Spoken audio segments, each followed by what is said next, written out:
Media పైన ఇంకా కింద పడతారు దూరం అరే కుత్తే వందలకి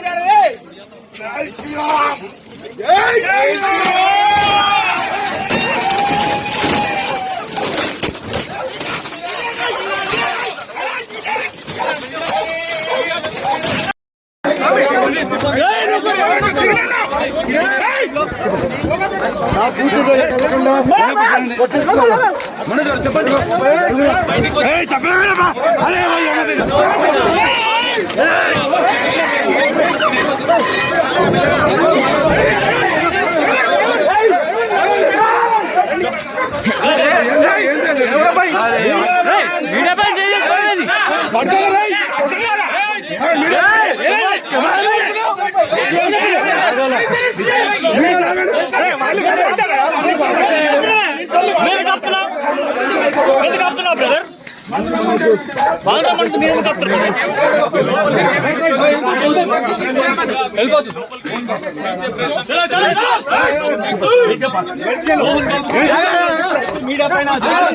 సినిమా ఇండస్ట్రీలో మోహన్ బాబు కొడతాడు తిడతాడు అంటే అది షూటింగ్లో జరిగి ఉండొచ్చేమో, కానీ ఇంట్లో ఉండి ఎన్ని 10 సంవత్సరాల నుంచి 20 సంవత్సరాల నుంచి పనివాడు ఉన్నారు.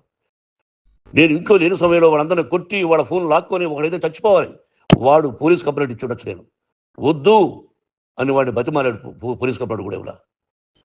ఇంకైనా నువ్వు నీ భార్య మారి బయట ఉండండి రా అన్నాను నేను.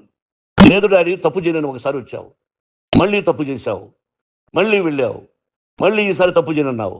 ఏమండి వీడు తప్పు చేయడం అని మీ అమ్మ చెప్పింది, ఇంట్లో పెట్టుకున్నా. మళ్ళీ నువ్వు చేస్తున్నది ప్రతిరోజు నువ్వు తాగుతున్న విధానం నీకే తెలుసు. ఇది ప్రజలు నమ్ముతారా లేదా అనవసరం నాకు. నేను నీకు చెప్తున్నా, ఇంతటితో పురుష పెట్టాలి. మళ్ళీ మళ్ళీ చెప్తున్నా, Mohan Babu university is greater than temples. Greater than temples. బిడ్డలను కాలేజీలో చేర్చుకునే ముందు చెప్తారు, అన్నయ్య ఎంత ఉంది యూనివర్సిటీ రూల్స్, ఇది మా పద్ధతి, మీకు ఇష్టమైతే చేర్చండి. గవర్నమెంట్ బిడ్డలను గవర్నమెంట్ ఏమి ఇస్తుందో ఇంత పర్సంటేజీ, వాళ్ళకు కూడా మీ దగ్గర ఎందుకు డబ్బు తీసుకుంటున్నాం అంటే దానికి అర్థం పరమార్థం చెప్పాము.